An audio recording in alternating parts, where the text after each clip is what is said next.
Hi, guys, and welcome back to LaurenTheSolution Live. We are sitting here inside of Apex Podcasting Solutions. Before we get started, we have to shout out our sponsor. Your experience, our expertise. If you are looking to start your podcast journey, you can start right here in this lovely studio with Apex Podcasting Solutions.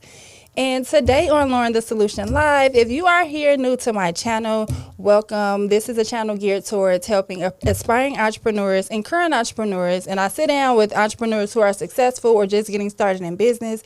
And we go through the motions to maybe help you out along with your entrepreneur journey. Today, I have the honor to sit with Anthony Dotson, professionally known as Mr. Six Ways, financial strategist, father, and author. Welcome. Thank you. Glad to be here. Appreciate y'all having me. Thank you. And you came all the way from? Houston, y'all. Thank you so much. So for those who don't know Anthony Dotson, professionally known as Mr. Six Ways, tell us who you are. So I am Mr. Six Ways. I teach people 6 ways to do anything, but what I'm mostly known for is the business I have with my daughter, where we teach parents how to build profitable businesses with their children without having a business idea. Awesome. And how long have you been doing it? Like 3 or 4 years now. Nice. So what was the mindset for you to even start a business with your daughter? Because that's big, and in our communities and how we grew up, we don't know the, literacy behind starting a business with your child. Because what I realized was I was working at Verizon. I had just got a job in Houston as an assistant manager for Verizon. And I got a call in the middle of one of my shifts, and her mother was telling me that she got in trouble. And the teacher said she got in trouble because she missed her dad and she felt like her dad chose another job over her. Mm-hmm. So once I heard that, it kind of upset me.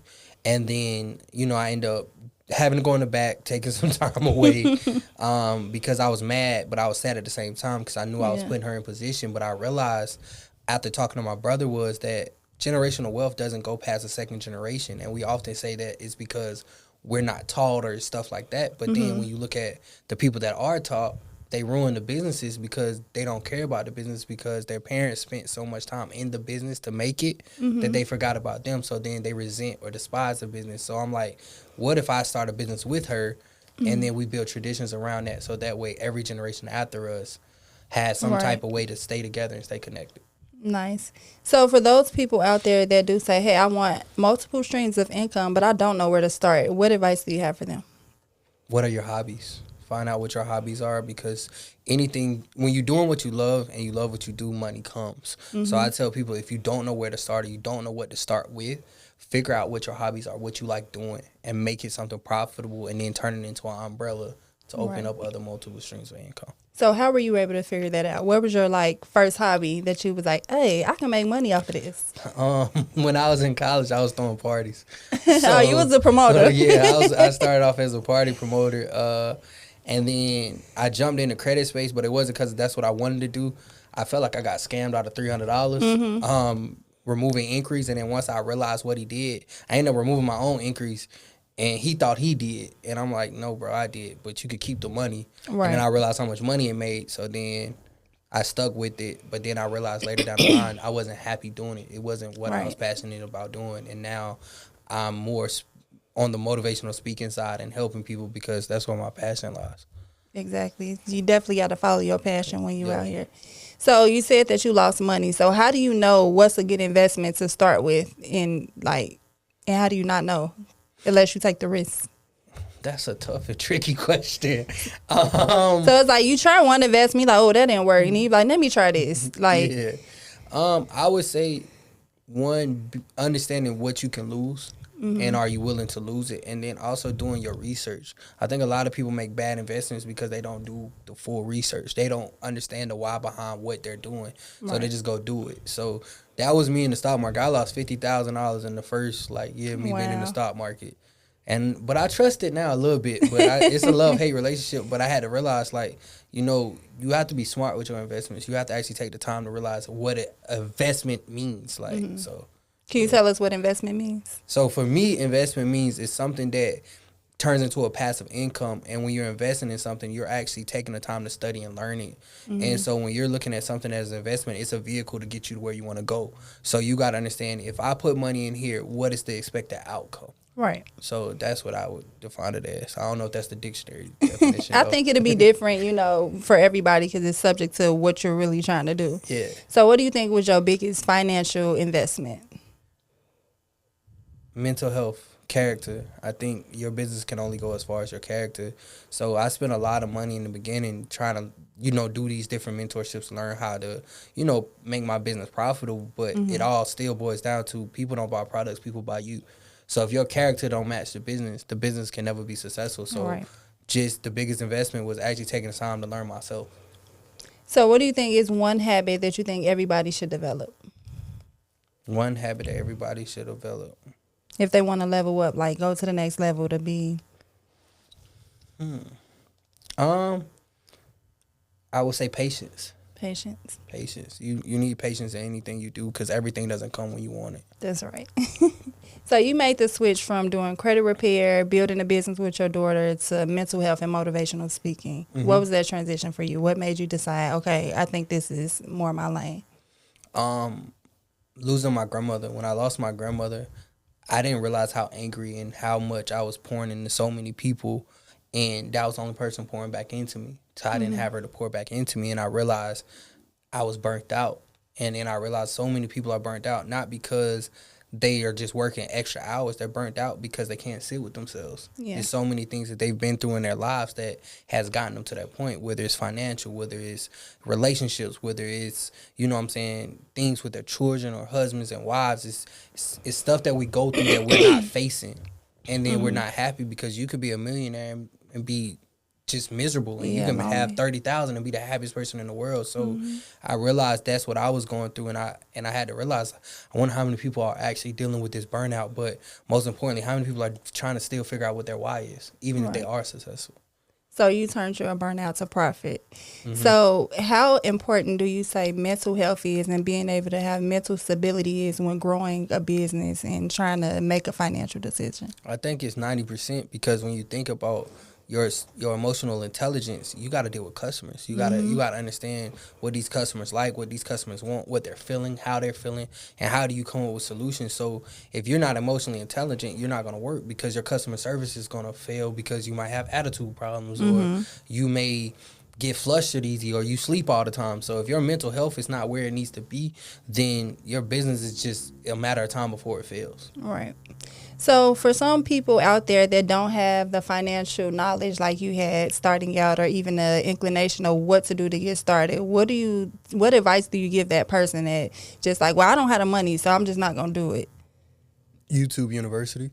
A lot of these businesses, and I tell people this all the time, you don't have to have money to start a business. You just got to have a great idea and understand how you can go get the money to start a business. There's people that will donate to you every single day if you break down a business plan to them, if you tell them certain things, or if you don't have the money, if your credit is right, you can go get a loan. But it all starts with what's the reason behind it. Because if you have a great idea, people will support it. They will. They'll fund your whole business. That's other people's money. So what's one thing that you think is a blocker for people that you encounter? Because you see different people every day. I'm sure they're like, hey, I got this idea. But we all have one reservation that stops us from making a decision that can possibly change our life. What do you think is one thing that you see commonly that people be like, oh, well, because of this, I don't want to do it? Fear. I think the fear of if it don't work. So a lot of people have great ideas, but it's like they're not willing to spend their last dollar to go follow their dreams, and that's where a lot of people fail at. It's like, I can't spend this 300 because it's my last 300. Right. But how I look at it, if it's your last 300, it gotta work. Yeah. Because you're gonna put your everything to make it work. But if you're not willing to put your last dollar into what you want to do, then you don't really want to do it. Exactly. I say that, especially when kids want cars. I always say, if I buy the car, you're not going to appreciate it as much. But if you go spend your hard-earned money, you get that car, you don't want nobody eating that car. You're going to cherish it. So what is the most impactful speaking engagement that you've ever done? That's easy. Me and my daughter did a TED Talk together. So nice. That was the most important to me because of the fact that I got to share a stage with her. And now this is something that is cemented in her life that people can always go back and look at no matter whether I'm here or I'm not. She'll always have something that most adults even dream to do. Yeah. And how old is she? She's 11 now. Oh, that's amazing that you're teaching that to her. So did you have anybody that you looked up to on the motivational speaking side, like any motivational speakers that You was like, oh, I'm gonna be like them. yeah. No. No. Honestly, I didn't even want to get into space when I first started. I have speakers that I like, but nobody that made me like, yeah, I'm gonna be a motivational speaker just like him. No, I ain't Yeah, it's gonna just lie. telling your story, so it's Yeah, natural. Yeah. So, how does your approach differ when speaking to youth versus adults, and adults versus like a corporate setting? So when I'm speaking to the youth, it's about their future. It's about their story, and it's about them crafting their story. When I talk to the youth, my goal is to make sure that they know whatever dreams they have, they can go follow. Don't let nobody tell you what you can or can't do. But also when I'm talking to the youth, it's understanding what it takes to get there. A lot of youth want to do certain things, but they don't know literally what it takes. So like I hear people all the time that I want to be in the NBA, I want to be in the NFL. Instead of telling these kids, no, you're not gonna make it, it's one in so and so chances. Right. Ask them questions. Like I tell people, I do this with the youth all the time. They're like, Steph Curry or LeBron James is their favorite player. I'm like, what's their stats last night? They can give them to you. But I'm like, okay, what time they wake up? How many shots do they put up before the game? They don't know that. That's what you need to know to become that. And then when I'm talking to adults, it's getting back to the inner child within them. When I'm really speaking to adults, I want them to understand that their dreams haven't been forgotten. They just forgotten about their dreams. So if they continue to live a life where they're just going check to check and trying to provide for their families, it's not going to work because you can't sustain off the fact of, oh, I want to do this for my children. First of all, you got to do something for yourself. That's right. You got to learn how to love yourself. And then when I'm talking to corporate America, I speak to them in an aspect of understanding that everybody's going through life. So we have to support each other because what happens a lot of time in corporate America where people get burnt out is the fact of we don't always get instant gratification. Our managers don't always say that, you know what, you're doing a great job or, you know, you're doing everything you're supposed to. And I hear that a lot with teachers, corporate America. So what I tell them to do is you have to have those solutions for yourself. You have to find ways to pat yourself on the back. So I tell them to do like burnout recovery kits or, you know what I'm saying, have a jar of compliments and just pull one out when, you know, when you're going through something. Or if y'all at the space, have a little wall at the job where everybody can just write down nice things to say to each other. So if somebody's going through something, you can go read that. So just being able to be a team player and also understanding that you matter. So those are the kind of the differences in each one of those. So those sound like all great points to hit on, right? Have you ever had a corporate America job? Yes, I work for Verizon, yeah. Right, so you work for Verizon. So how did that play into what you do now today, what you learned from just corporate America? Because you see a lot in corporate America, like how we treated different, how certain people get favoritism in life, like how is that? I think corporate America, it just sets you up for the political system of entrepreneurship. The work that you're putting in corporate America, just imagine if you invested that same amount of time into yourself. And a lot of people don't do that. Like when I'm mentoring people, they so hard for their 9 to 5. And I'm like, okay, so when you get off that 9 to 5, when you're doing the 5 to 9, what are you doing? Well, I got to make sure I'm at work. Well, guess what? If that job shuts down, you're out of a job. But the investment you put in yourself, the only way you can get fired is if you fire yourself. Right. And I think a lot of people don't think about it like that. So, like, I was in sales, so sales became natural in entrepreneurship. If I'm making pennies on a dollar off a sale with y'all, imagine what I'm going to make off my own sale. Right. So you wrote a book. How many books do you have out? We have over 14. Over 14 books. So what led you to write 14 books? Normally people write 1, 2, have series. Are these like a series? Or? So 3 of them are a series, and then the last one we just made is a 4-part series. So yeah, they're all series. And then you started the business, Bonding Through Business, right? Tell us more about Bonding Through Business, what that means to you. Okay, so that's the business with my daughter. So Bonding Through Business is me and my daughter's mentorship, and we teach parents that you don't have to sacrifice money for family. You don't have to sacrifice family for money. You can put them together, and when you put them together, you bond through business. Right. That's amazing. And then you teach people also 6 ways to do anything. Yes. So what's the top 6 ways to do just the general basics of something? Give me something. Give me something. Someone want to be a YouTuber. So if someone wants to be a YouTuber, 6 ways to do it. You can have a faceless channel where what people don't realize is a channel that does so well is rain sounds, is, you know what I'm saying, thunder sounds, is, you know, just different things, ocean sounds. Right. Those channels do very, very well. Now you have that. Now you go make your regular content channel. Then you go write a book on how to create a YouTube channel. Then you start doing podcasts and speaking engagements and stuff like that about YouTube and why you do YouTube. And then whatever you're doing on YouTube or whatever, now you sell clothes from it. So there's 6 different ways to, make money from it. And then, you got how-to videos. So you have so many different avenues that you can use off of YouTube to get into other platforms, because if you're a YouTube influencer, now you become Instagram and TikTok and Facebook. Ambassador. So, yeah. And it keeps going. So how important do you say credit is to start a business? I think credit is important in everything. I tell people all the time, cash is king, but credit is queen, and a king is nothing without his queen. So understanding that if you have money that you can go get from anywhere, you don't have to wait on nobody to go make the changes that you need to make. So even for a podcast studio, if you got good credit and you go get a loan, you can go buy a bunch of equipment that a normal person can't, but your credit allows you to do that. So that way you're not spending your last dollar, you're spending somebody else's dollar. Right. So with building credit, do you think people should have personal credit and business credit, or what is your take on using both or one? I think you have to have personal credit in order to even get business credit. That's where a lot of people misconcept, because people come to me all the time. Yeah, my credit bad, but I need business credit. I got my business for 3 years. I'm like, well, I still can't get you nothing because your credit score is 500. Right. We have to fix this first. But I do say this, like, once you build that credit, you should have higher limit credit cards on both sides. Why? Because you never know when you got into a rainy day. And if you have the money on both sides, if you get into that rainy day, you can start moving money around from different angles. But I don't think once you have business credit, you shouldn't be touching your personal just because of rewards and benefits. So I tell people all the time, even if you don't have a business, go set up an LLC in your own name. Like, make an LLC of your name and then start, getting business stuff, because when you swipe on the business side, they don't care about utilization rate.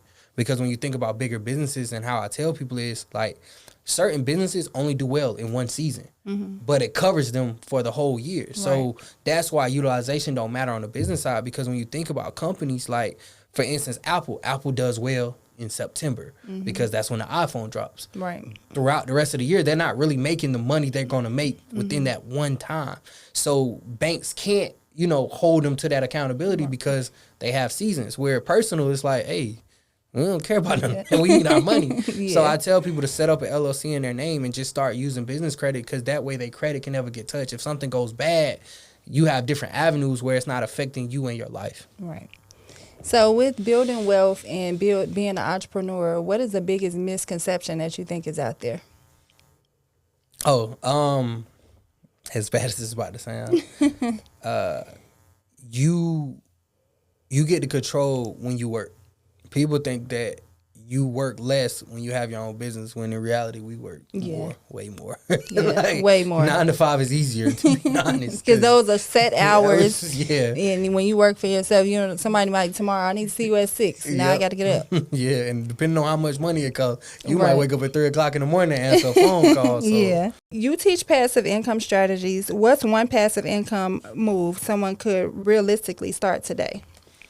Oh, you talking about giving plays. I like this. One of the things that I tell people all the time is writing a book on themselves. Talking about what they've been through, how they've been through it. And people think, book writing is so super hard. Now that we have ChatGPT, I'm going to give you the exact play. I want you to go write a book. Not even write a book. You're going to go in ChatGPT, create a prompt, say, create every chapter of my book on my life. I'm going to give you pretty much some of the things I went through, turn it into a story. Then you let it create all the chapters. Then you go on somewhere like Fiverr or Upwork, get somebody to make you a cover, or if you trust ChatGPT with your cover, let ChatGPT make your cover, or you go on Canva and make it, which I'm going to do it the free way. So don't even go to Fiverr or Upwork. Get ChatGPT to make your cover.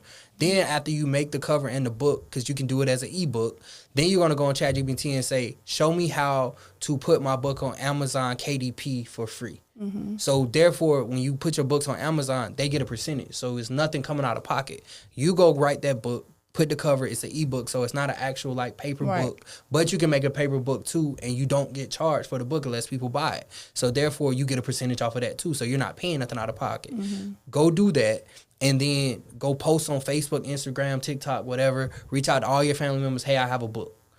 Right now, everybody's buying a book. You might sell it at $10, $15. Now you're creating a passive income stream for yourself. Now go back to ChatGPT and say, hey, make me a launch for my book. So create a launch sequence for me and a marketing strategy to promote this book. Now it's going to tell you what to post on social media and stuff like that. Then the other part that people don't realize when you write a book is the fact of the generational wealth, because what happens when you die? People start searching you. Yeah. So when people search you, now they find that book. Now whoever your beneficiary is, whether it's your children, husband, wife, cousin, auntie, uncle, now they're making passive income off a book about you because people are looking for you after you die. There y'all go. Just gave y'all some good tea there. So that's great, because I've heard millionaires say that the first thing to do to show you're successful is to write a book, because people going to buy the book. So what is, you teach passive income strategies. So what was the hardest part about maintaining multiple streams of income at once? Because you start off with 6 ways. So that may be a lot for someone who's just like, dang, I just went one way. You gave me 6. If you know everything, you know nothing. So you have to be an expert at something. So I tell people all the time, you have to put a focus on one. That one turns into an umbrella to create the other stream. So like when we talked about the YouTube thing, YouTube has to be that mainstream. You have to focus on YouTube first before you can go make the clothing, before you can be the brand ambassador. Make this business run successfully before you go run into these other businesses. Because the moment you're trying to put 20% of each one of these businesses, all these businesses is getting is 20% of you. So none of them will be able to be profitable. Let one become successful first. So you blend social, emotional learning, mental health with financial education. What was that combination for? Like, what was the reason? That's a good question. I just think that when you think about financial literacy, it opens so many other doors, but we make a lot of decisions financially off our emotions. So you got impulse buyers, and you got people that, for instance, like when people break up, they always say that the person's eating ice cream and stuff like that. That costs. Yes. So you went and bought a bunch of ice cream that you didn't need because you're upset. So people make a lot of decisions off of their emotions, or they're going to debt off of emotions. So if you understand your emotions, you can understand how to be financially literate. So the thing is, it's like dealing with the stock market or dealing with your credit. All of that stuff comes down to patience, understanding, care.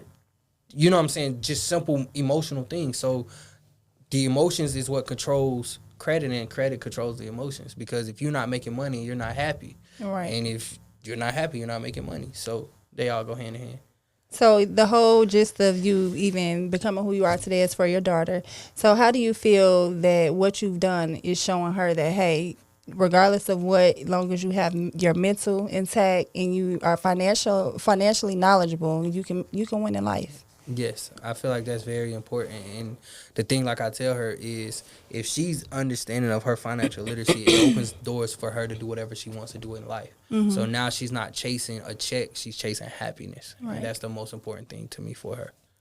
So speaking of your legacy, what legacy do you want to leave behind with your books, your programs, your mentorship? What is something you want Anthony Dodson, Mr. 6 Ways, to be known for? That at the end of the day, we control what statistics are. A lot of times statistics have negative connotations to them. I tell people it's never why me, it's why not me. And if I can do things and I can change the narrative that was set in my life, you can change the narrative in your life. You're the narrator of your story, and you control the pen that writes it. That's right. I love that. So what's one thing that you think people misunderstand about purpose and money? That money brings purpose. And in a weird way. And so what I mean by that is a lot of people feel like because you have money, you're going to be happy. Because you have money, you're going to have all these different things. I actually argued with a friend at Verizon one time. He was like, if I got money, I'll be good. I'm like, but look at the suicide rates. Where do they start from? If you don't know what to do with it. Yeah, because the highest suicide rates usually are the upper class, because they have the pressure and they realize that now I got all this money, I'm still not happy because I'm not fulfilled. And I feel like that's why I kind of don't like the lifestyle marketing, and I stopped doing it, was because people feel like I got to go down this journey because this is where the money's at. Yeah. And they're not actually doing things that they like. A lot of people are in the credit repair space and funding space because people are showing them numbers. People don't want to do credit. That's why they're not doing credit. They got, virtual assistants doing all the behind work. It. Yeah. But it's like, you don't know nothing about this. Yeah. So at the end of the day, are you really doing what you love doing, or are you just doing something to get by? Right. And so my thing is, I tell people to take a step back. I don't want to hear what makes money. I want to hear what makes you happy. And I guarantee we can figure out a way to make that same amount of money doing that. Right. And it's intentional. Yeah. So, what is one thing that you could give a tip on for someone that wants to become a motivational speaker, but they think, "Oh, is that really going to pay me?" Like, how do you get bookings? Like, how does all that stuff? Where would they start? Because a lot of people, we see it on Instagram, right? Everybody's an influencer. Mm-hmm. So, in order to get paid to actually influence, where does someone start? I think first, actually having a real reason to be a motivational speaker. I will say motivational speakers get paid. I ain't gonna put my numbers out there, but I will say that one of my mentors get $200,000 an hour. Wow. So that's multiple people's salaries. But to get started, it's not really hard. First, you got to figure out who your audience is and what they need, because a lot of people think that motivational speakers motivational speakers get paid, but actually motivational speakers don't get paid. Facilitators, workshop facilitators, people that are coming up with solutions to problems in businesses and in schools are the ones that get paid. So when you're trying to learn in your story, what value does your story bring to somebody? As crazy and weird as that sound, like you telling me about your life, what does that do for my business? What does that do for my students? So people think that even when I go into spaces and speak, I don't talk about my story. I talk about what's needed. So if I'm talking about burnout, I'm talking about burnout in a way where these people are going through it, and I might, tie it back to my own story and how I learned how to get out of it. But my story is not going to sell to these places because they want solutions to problems. So how do you increase attendance? How do you increase morale? How do you decrease turnover rates? How do you increase sales? How do you increase customer service? These are the questions you got to answer when you're saying that you want to be a motivational speaker, because the speech is to make sure that somebody's doing something proper in a job, or give somebody a different process or thought process when they're doing something. So if you want to get into the space, it's not hard to email a bunch of schools, email a bunch of corporate offices, go on LinkedIn, DM people. But when you're DMing them and you're telling them that you want to tell them their story, the first question they're going to ask is, well, why? Why? What is in it for me? What do I need to hear this for?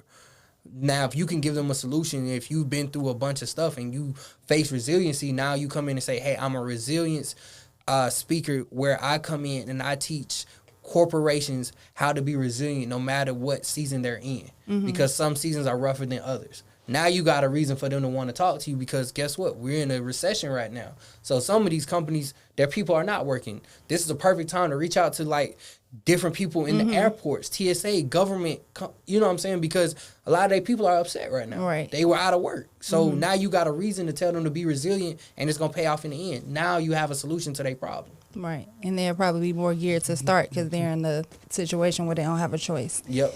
So you talked about being intentional, right? So when you do go to these places and offer your one-on-one mentorship, what is that process like for someone that wants to sign up for your mentorship? How can they do that?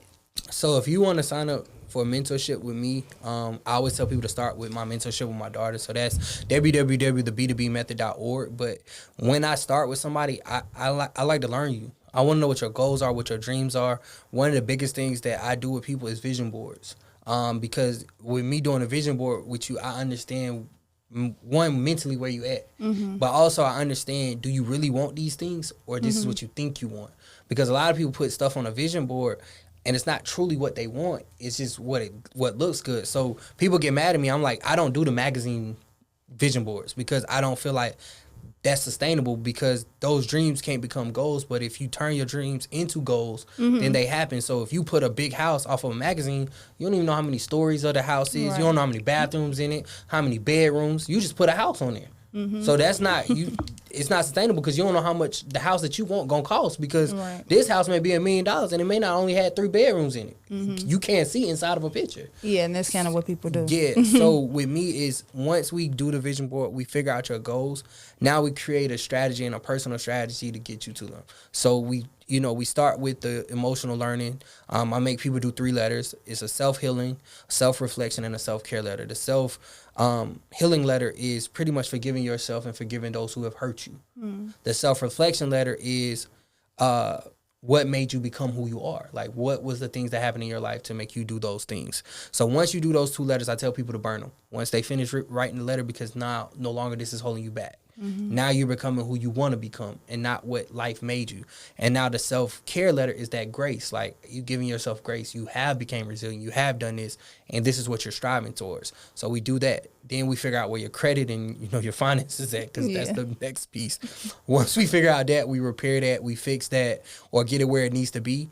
Then we go create a business around the things that you want out of life and figure out how much income you need to have that peaceful life. And that's how our mentorship goes.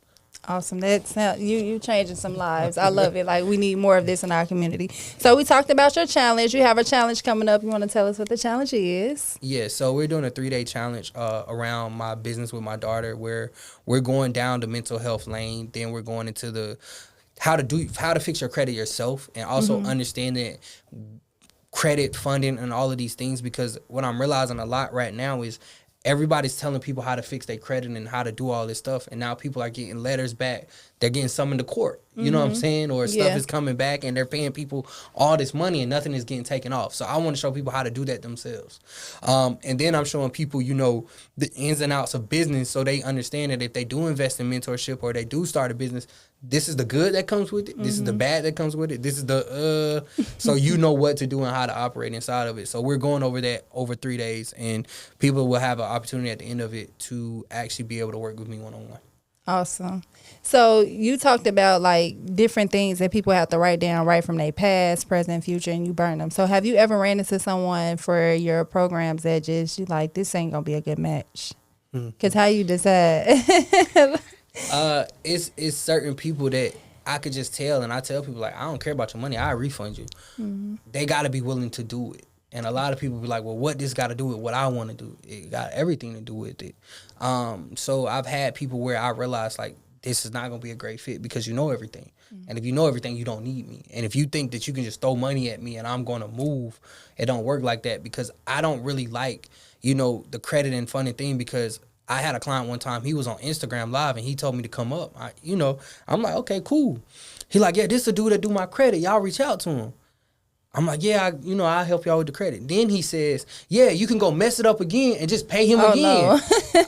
And I was like, yeah, bro, I gotta go. Like, nah, like, and that's what I realized. A lot of people come to me, they'll get all this money, but they don't really have a reason.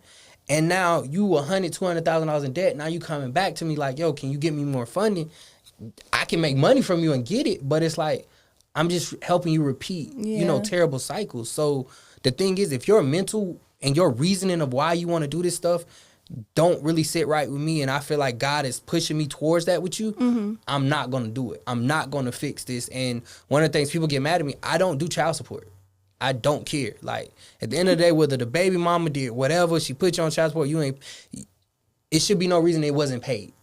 So I'm not going to go and fix people credit. And I tell them, you're going to have to pay somebody else for the child support side, because at the end of the day, I know how I feel about my daughter. And if I'm not on child support, if she put me on child, I'm going to pay it. Yeah. So I'm not about to get you out of something that you lay down and made that baby. So that child support your responsibility. So it's certain things that I won't do as far as credit either, just off my own principles. That's good to have morals and principles. I was just going to say, like, I just don't do business with everybody either. Like, for one, you got to believe in something. Believe in God. Like, we just can't be sitting here talking and I don't know who I'm dealing with. Yeah. So, if you have one thing that you want to leave the people, what is it? I tell people this all the time. This goes out to all the parents. Stop buying your kids everything you never had and start teaching them everything you didn't know. That's how you build generational wealth. We oftentimes want to give our kids everything we never had, and all we doing without realizing is trauma dumping, because we're going based off of how we were treated, how we were done, instead of being like, hey, I'm going to treat my child this way because this is the way I want to treat my child, not because of what happened to me. So we repeat generational curses that we don't know by doing those things, because your environment is not your reality and your situation is not your destination. So understand that you can change this whole story of how your life goes, how things go with your family, by understanding what you've been through and what you are going to do now that separates you from what you've been through. That's powerful. Well, how can everyone find you on social media platforms, your website, sign up for any mentorship programs, purchase your books if you want to drop all that? I also leave it in the description of this video, but if you just want to shout it out real quick. So everything is Mr. 6 Ways, Mr. the number 6 Ways. Our website is www.theb2bmethod.org, or you can literally go to www.mr6ways.com. Our books are on Amazon. Our curriculums are not, though. You would have to reach out to me personally to get curriculum. So we do have digital curriculum that is financial literacy for your children that breaks down investing, understanding their personalities through a DISC assessment, entrepreneurship, leadership, as well as credit. So if you want that, whether it's your kids in elementary school, middle school, or high school, we have one for elementary, middle school, and high school, and we even have one for adults. So if you want that to learn that financial literacy piece, you can reach out to me personally as well. That's amazing. And we starting them off young. I love Absolutely. it. I love what you're doing. I thank you for coming to sit down with me on Lauren the Solution Live. It was a pleasure to have you. And that wraps up this episode. And I can't wait for it to drop because you're going to help a lot of people. You dropped some gems in this one. Thank you. Thank you so much. All right. We out, y'all.